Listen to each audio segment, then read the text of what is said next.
میں دعوت خطاب دے رہا ہوں جناب شاہد وارثی صاحب کو کہ وہ تشریف لائیں اور آپ سے مخاطب ہوں. جناب شاہد وارثی صاحب. بسم اللہ الرحمن الرحیم. یہ تقریباً کوئی 35 منٹ کا سیشن ہے، اور اس 35 منٹ کے سیشن میں جو موضوع مجھے بلدیاتی انتخاب کے تناظر میں دیا گیا ہے، گروپ لیڈر اور تنظیم کا کردار، چونکہ ابھی پنجاب میں الیکشن کے پروسیس سے آپ گزرے ہیں، اور پنجاب میں الیکشن کے بعد جو نتائج آئے ہیں اس کے نتیجے میں ایک ڈسکشن ہماری یہاں پہ شروع ہو جاتی ہے. اور الیکشن کے بعد میں یہاں پہ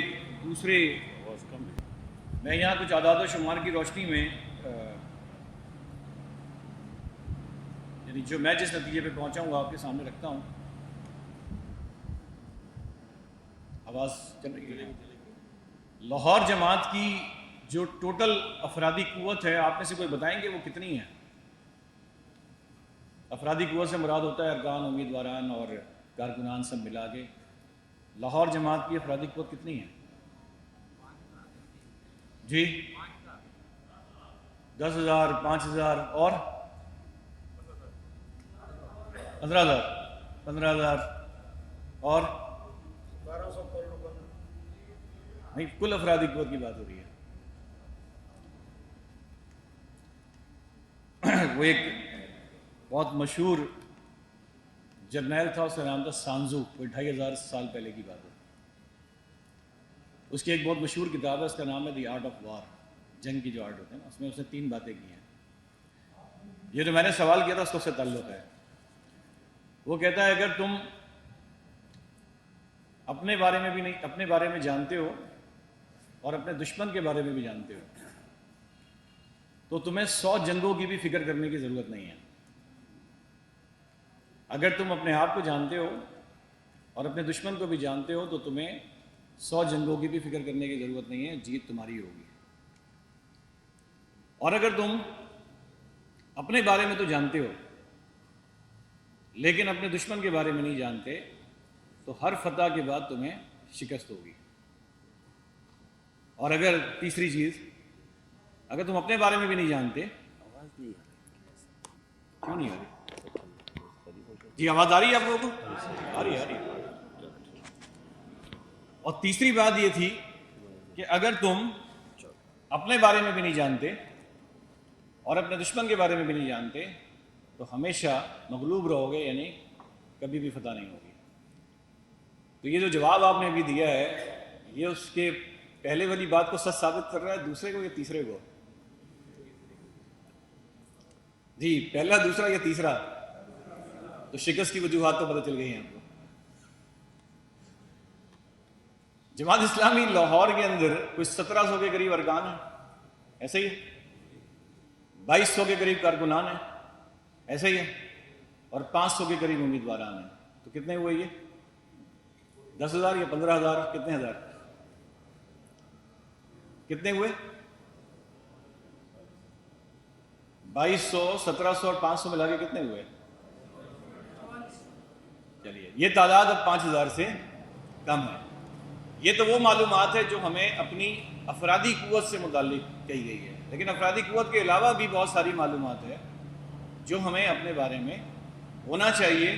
اس کے نتیجے میں کوئی تبدیلی پاسبل ہے، ورنہ کوئی تبدیلی پاسبل نہیں ہے. پچھلے مہینے مجھے جماعت اسلامی کے وفد کے ساتھ ترکی جانے کا اتفاق ہوا، اور ترکی میں ہم اربکان کی پارٹی کے دفتر میں تھے اور ان کے لوگوں کے تقریریں سن رہے تھے، باتیں سن رہے تھے. تو انہوں نے یہ بتایا کہ ہمارے پاس 1,60,000 ترکی میں پولنگ اسٹیشن ہیں. کتنے ہیں؟ 1,60,000. انہوں نے کہا ہر پولنگ اسٹیشن کے لیے ہمارے پاس 5 ٹرین افراد ہیں جن کی ہم نے ٹریننگ کی ہوئی ہے. تو اگر 1,60,000 پولنگ اسٹیشن ہوں اور ایک میں 5 ہوں تو ٹوٹل افرادی قوت کیا بنتی ہے؟ 8 لاکھ. اس کا مطلب ہے 8 لاکھ لوگ تو ان کے پاس تربیتی یافتہ وہ لوگ ہیں جو پولنگ اسٹیشن میں ہوتے ہیں، ٹرین. اور ان کی افرادی قوت کتنی ہے اس کو وہ کہتے ہیں کہ ان کے ممبر کتنے ہیں. تو ان کے ممبرز کی تعداد ہے تقریباً 1 کروڑ کے قریب. وہ اب آپ کو 1 کروڑ لوگوں کے نام بتا سکتے ہیں کہ وہ آپ کے ممبر کون کون ہیں. اب اس 1 کروڑ کی افرادی قوت کے ساتھ طیب اردگان صاحب کو 2-2.5 کروڑ ووٹ لینا یہ کون سا مشکل کام ہے؟ مشکل کام نہیں ہے نا. اس کا مطلب یہ ہوا کہ تنظیم کا جو سائز ہے اس کا اس بات سے تعلق ہے کہ آپ کی ووٹ جو آپ کو ملنا ہے اس کا اور آپ کی تنظیمی سائز کا آپس میں بڑا تعلق ہے. لیکن اربگان صاحب جس پارٹی سے نکلے تھے جس کا نام سعادت پارٹی ہے جو اربگان صاحب نے بنائی تھی اس میں اور جماعت اسلامی میں کوئی فرق نہیں ہے. ان کی بھی افرادی قوت اتنی ہی ہے جتنی جماعت اسلامی پاکستان کی ہے اور ان کا ووٹ بینک بھی تقریباً اتنا ہی ہے جتنا جماعت اسلامی پاکستان کا ہے. اور دونوں وہ ترکی میں وہ بھی ہیں اور ترکی میں وہ بھی ہیں. اس کا مطلب یہ ہوا کہ اگر گراس روٹ لیول پر آپ کا کام ہے اور آپ کی تنظیم جتنی بڑی ہوگی اتنا ہی پھر آپ رزلٹ زیادہ بہتر دے سکیں گے. اب اربکان صاحب اٹھے کہاں سے تھے؟ ڈائریکٹ صدر بن گئے تھے یا بلدیہ سے اٹھے تھے؟ بلدیہ سے اٹھے تھے. پاکستان میں سب سے زیادہ افرادی قوت ہماری کس ضلع میں ہے؟ دیر میں. لیکن دیر میں بھی ہمارے پاس ایک پولنگ اسٹیشن کے لیے اوسطاً 2.5 لوگ ہیں. 2.5 سے 3 لے لیں آپ. دیر میں بھی ہماری جو افرادی قوت بنے گی اگر ٹوٹل افرادی قوت کو بھی ہم تقسیم کر دیں تو ایک پولنگ اسٹیشن پہ 3 سے زیادہ لوگ افرادی قوت کے حساب سے نہیں آئیں گے. تو جہاں ہم بہت زیادہ افرادی قوت بھی سمجھ رہے ہیں وہاں بھی اس لحاظ سے وہ تعداد اتنی بڑی نہیں ہے جس کی ہمیں ضرورت ہے. ایک طرف تو یہ بات ہے. دوسری طرف ایک آسان سی بات یہ ہے کہ اگر آپ پاکستان کی کل آبادی کے 7% 7% لوگوں کو چینج کر دیں تو جماعت اسلامی بغیر کسی سے کوئی اتحاد کیے اپنا وزیر اعظم لا سکتی ہے. اونلی 7% پاپولیشن کی بات ہو رہی ہے. اس لیے کہ جتنی بھی جیتنے والی پارٹیوں کو اتنی ووٹ ملیں. یہ تو آبادی ہے لیکن آبادی سے اگر آپ ہٹ جائیں تو جتنے ووٹر ہیں پاکستان میں ووٹر جو ووٹ ڈال سکتے ہیں 18 سال سے اوپر ان کے 80% لوگ بھی ووٹ نہ ڈالیں اور 17% لوگ جس پارٹی کو ووٹ ڈال دیں اسی کا وزیر اعظم ہوتا ہے بغیر کسی اتحاد کے.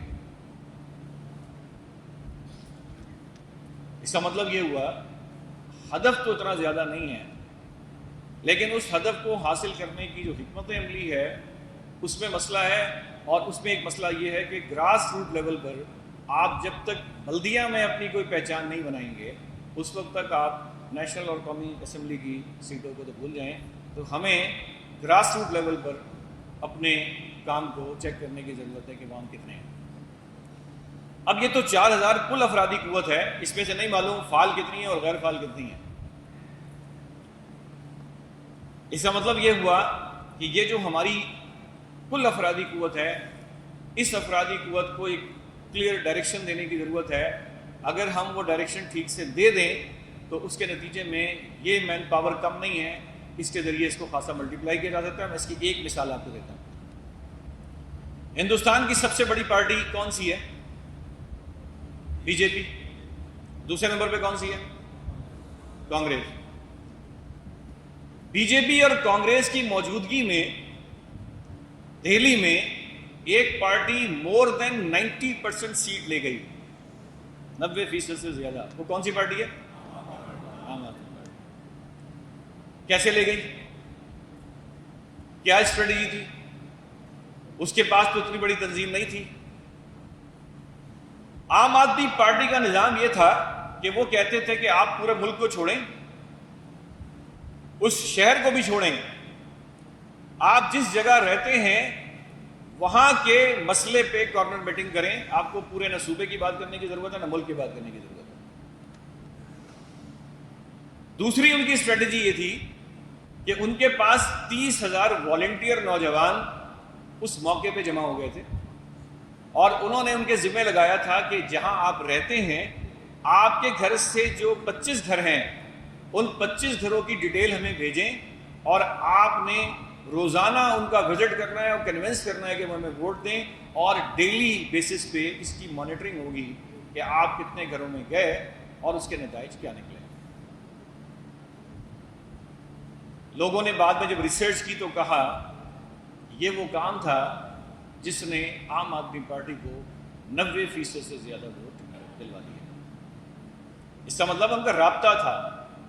اگر 30,000 لوگوں کا اپنے اپنے محلے میں 25 گھروں سے رابطہ ہو، اور ان 25 گھروں کے رابطے کے بعد ان سے روزانہ کی بنیاد پر رپورٹ دی جاری ہو، اور اس رپورٹ کی بنیاد پہ یہ اندازہ لگایا جا رہا ہو کہ یہ تمام کے تمام افراد اس سے کنونس ہیں عام آدمی پارٹی سے، تو نتیجہ الیکشن سے پہلے ہی آ جاتا ہے کہ نتیجہ کیا ہوگا۔ اس لیے ہمیں جب ہم دعوتی کام کم کریں گے، تنظیم ہماری بڑی نہیں ہوگی، تو اس کے نتیجے میں ہم چاہیں گے کہ تبدیلی آئے، تو وہ ظاہر تبدیلی نہیں آئے گی۔ تو اس وقت ہمارے پاس جو اپرچونٹی ہے وہ یہ ہے کہ یہ جو بلدیات کا سارا نظام ہے، مثلا میں ابھی دیر گیا ہوا تھا پروگرام میں، تو میں نے دیر کا بہت تفصیلی ڈیٹا اکٹھا کیا تھا، اور وہاں تقریباً 1616 پولنگ بوتھ کا میں نے ڈیٹا اکٹھا کیا تھا، پولنگ اسٹیشن کا، اور ڈیٹا اس حد تک اکٹھا کیا تھا کہ جماعت اسلامی آج سے 5 سال پہلے اس پولنگ اسٹیشن میں اس کی کیا صورتحال تھی افرادی قوت کی، اور جماعت اسلامی کی آج کیا صورتحال ہے۔ تو اگر آپ میرے اس لیپ ٹاپ میں دیکھیں گے تو وہ آپ کو ہر یو سی یا وی سی کی سطح پہ کمپلیٹ ڈیٹا مل جائے گا، اور اس کی افرادی قوت وی سی کی سطح پہ بھی آپ کو جو ہے وہ مل جائے گی کہ جماعت اسلامی پہلے کیا تھی، جماعت اسلامی اب کیا ہے، اور جو اگلا ٹاسک ہم نے ان کو دیا وہ یہ کہ جماعت اسلامی نے کس پولنگ بوتھ سے کتنے ووٹ لیے تھے اور کس سے لیے تھے، ان گھروں کے نام لکھ کے دیں۔ اگر آپ گراس روٹ لیول پر ان لوگوں کو نہیں جانتے تو پھر اگلے الیکشن میں بھی کسی نتائج کی توقع نہ رکھیں۔ اگر آج مجھے یہ معلوم ہے کہ مجھے 50,000 ووٹ ملے ہیں اور وہ ووٹ مجھے کس گھر سے ملے ہیں، اور مجھے اگلے 6 ماہ ان گھروں کے بارے میں ہر اجتماع میں رپورٹ لینی ہے، تو اس کے نتیجے میں جو ہے پھر تو کچھ کہا جا سکتا ہے، ورنہ کچھ نہیں ہوگا۔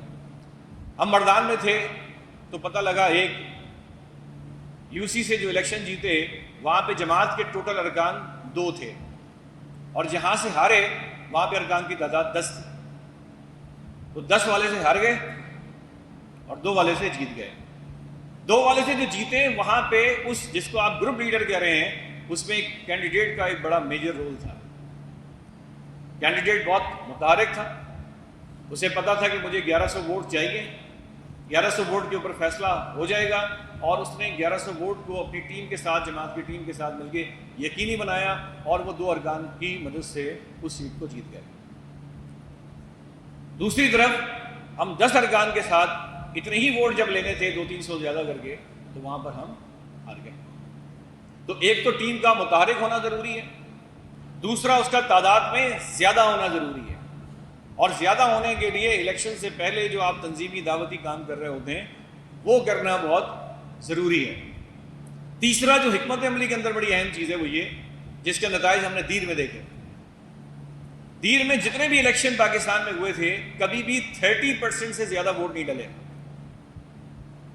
2018 سے پہلے 30% سے زیادہ ووٹ نہیں ڈلے، لیکن 18 میں کیا ہوا؟ 18 میں 17% ووٹ زیادہ ڈلے، یعنی تقریباً 47% ٹرن آؤٹ ہوا۔ اس ٹرن آؤٹ میں کیا ہوا؟ ہمارے ووٹ تو اتنے ہی رہے جو تھے، لیکن دوسرے کے ووٹ میں اضافہ ہو گیا۔ کتنا اضافہ ہوا؟ 1 لاکھ سے زیادہ ووٹ کاسٹ ہوئے، جس میں سے 86,000 ووٹ پی ٹی آئی کو ملے۔ تو یہ وہ تھا خاموش جو کسی پارٹی سے کوئی ایفیلیشن نہیں رکھتا تھا، جو اس کے پاس پہلے پہنچ جائے وہ اس کا ہے۔ لیکن حالات ہمیشہ ایک جیسے نہیں رہتے۔ 2022 میں جو ابھی بلدیاتی انتخابات ہوئے ہیں، جو اپرچونٹی ہے ہمارے لیے، اس میں پی ٹی آئی کے ووٹ 35% کم ہوئے۔ اب جب دیکھتے ہیں آپ کہ حالات اس وقت کیا تھے، حالات اس وقت کیا تھے، تو ایک تو ہے کہ آپ کو حالات پہ نظر رکھنی ہوتی ہے، لیکن دوسری جو اہم چیز ہے وہ یہ کہ جو ہمارا سب سے چھوٹا یونٹ ہے وہاں پہ تنظیم کا سٹرکچر ہونا ضروری ہے. نمبر ایک، وہاں پر ہمیں یہ پتہ ہونا ضروری ہے کہ ہمیں 10 گھروں میں یا 20 گھروں میں کتنے گھروں میں کام ہوگا تو نتائج نکلیں گے ورنہ نہیں نکلیں گے. وہ گھر ہمارا ٹارگٹ جب تک نہیں ہوں گے، جب تک اجتماعات میں اس کی رپورٹ نہیں لی جائے گی، جب تک اس کا جائزہ نہیں ہوگا، تو اس وقت تک پروگرس نہیں ہوگی. جہاں سے ہم نے 50,000 ووٹ لیے ارکان وہاں بھی 1700 ہیں، اور جہاں سے ہم نے کم ووٹ لیے لاہور میں ارکان وہاں بھی 1700 ہیں. ہم 1700 ارکان کے ساتھ 45,000 ووٹ بھی لے چکے ہیں، اور اسی سال، اور ہم 1700 ارکان کے ساتھ جو ہے وہ ہم نے کم ووٹ بھی لیے. اس کا مطلب ہے کہ 1700 ارکان تعداد اپنی جگہ اہم ہے، لیکن تعداد کے ساتھ ساتھ حکمت عملی کی اپنی اہمیت ہے، اور وہ جو سارے افراد ہیں ان کا فعال ہو کے ایک ٹھیک ڈائریکشن میں کام کرنا. تو یہ میں جماعت اسلامی ہی کا ڈیٹا شیئر کر رہا ہوں اور اسی سال کا ڈیٹا شیئر کر رہا ہوں. تو ایک تو ہماری وہ جو سانزو نے بات کی تھی، ہمیں اپنے اوپر بھی نظر رکھنی ہے، ہماری اسٹرینتھ اور ویکنیسز کیا ہے، اور جو ہمارے مخالفین ہیں ہمیں اس کی بھی اسٹرینتھ اور ویکنیسز کو دیکھتے رہنا ہے. اور اس کے نتیجے میں ہم جب اپنی حکمت عملی بنائیں گے تو جب تک ہمیں یہ نہیں پتہ ہوگا کہ آج ہم کہاں کھڑے ہیں، اس وقت تک ہم یہ نہیں طے کر سکتے کہ اگلے 1 سال بعد کہاں جائیں گے. اور جب تک ہم یہ فیصلہ نہیں کریں گے کہ 1 سال بعد کہاں جائیں، اس وقت تک ہم یہ حکمت عملی نہیں بنا سکتے کہ وہاں کیسے جائیں. تو کہاں ہیں، کہاں جانا چاہتے ہیں اور کیسے جائیں گے، یہ 3 سوال کے جواب اگر ہمیں ٹھیک سے مل جائیں تو میرا خیال ہے کہ پھر یہ جو بار بار ہمیں ایک مایوسی فیس کرنی پڑتی ہے شاید وہ فیس کرنا نہ پڑے، اور ہمیں الیکشن والے دن یہ نہ سننا پڑے کہ آج کیا ہوا. الیکشن سے پہلے جب ہم اپنا جائزہ لیں تو جتنے ووٹ ہم لکھیں ہمیں اتنے ہی ووٹ ملنے چاہیے. یہ ناممکن نہیں ہے. میں اس کی ایک مثال دیتا ہوں. 2012 میں انڈونیشیا گیا، اور انڈونیشیا کی اسلامی تحریک ہے prosperous and justice party Indonesia. اس prosperous and justice party Indonesia نے پہلے الیکشن میں 14 لاکھ ووٹ لیے تھے، اور اگلے الیکشن میں 84 لاکھ 84 لاکھ ووٹ لیے تھے 5 سال بعد. میں جب ان کے دفتر گیا تو دفتر کے سامنے ایک پینافلیکس لگا ہوا تھا، اور اس پینافلیکس میں یہ لکھا ہوا تھا جو ان کے پریزیڈنٹ کے سامنے کمرے کے سامنے تھا کہ پچھلے الیکشن میں ہم نے اتنے ووٹ لیے تھے، سیٹ نہیں، اور اگلے الیکشن میں ہم اتنے ووٹ لیں گے. میں نے ان کے پبلک ریلیشن کے ڈائریکٹر سے پوچھا کہ یہ آپ کہاں سے لیں گے. ان کا کام بھی ہماری طرح ہے، اسکول بھی کھولتے ہیں، ڈسپینسریاں بھی کھولتے ہیں. ان کو بالکل کلیئر تھا کہ پورے انڈونیشیا کے کون کون سے علاقے سے، کون کون سے گاؤں سے، کہاں کہاں سے آپ یہ چیزیں میٹیریلائز کریں گے، وہ سب انہیں سینٹرلی معلوم تھا. تو ہمیں لاہور میں بھی جو ہماری بلدیات ہے، بیسیکلی ہماری تو بیس وہ ہے، کیونکہ ہم گراس روٹ لیول کی تنظیم ہیں. گراس روٹ لیول کی تنظیم کے لیے سب سے آسان مارکہ جو ہوتا ہے وہ بلدیات ہوتا ہے. اگر ہم وہاں پہ منظم ہو جائیں، گروپ لیڈر کو جماعت اسلامی کی جو ٹوٹل اسٹرینتھ ہے، اسٹرینتھ کا مطلب ہے اس کے پیچھے جو فلاحی پروجیکٹس ہیں، اس کے پیچھے جو تعلیمی پروجیکٹس ہیں، اس کے پیچھے جتنے بھی پروجیکٹس ہیں جو جماعت اسلامی کے پروجیکٹس ہیں، اگر وہ گروپ لیڈر اور وہاں کا نظم مل کے صرف فیکٹس کی بنیاد پہ کام کرے، سائنٹیفک بنیاد پہ کام کرے، اور وہ لوگ جن کو الیکشن سے کوئی دلچسپی نہیں ہے صرف انہیں تھوڑا متحرک کر لے، تو اس کے نتیجے میں نتائج تبدیل ہوئے ہیں پاکستان میں، اور اسی کے نتیجے میں نتائج تبدیل ہو سکتے ہیں. تو میں نے جتنا کچھ پاکستان کی 60-70 سال کے الیکشن کے بارے میں پڑھا ہے وہ میں نے اس سے یہی سمجھا ہے. میں ایک مثال آپ کو دے کے اپنی بات ختم کرتا ہوں، کہ کچھ سوالات کر لیں گے. مشرقی پاکستان میں ہم یہ نہیں جانتے تھے کہ ہماری اسٹرینتھ کیا ہے. اگر آپ میں سے کسی کے علم میں ہو تو مجھے بتائیں گے کہ مشرقی پاکستان سے جماعت اسلامی نے 70 کے الیکشن میں کتنے ووٹ لیے تھے، یا کتنے فیصد لیے تھے؟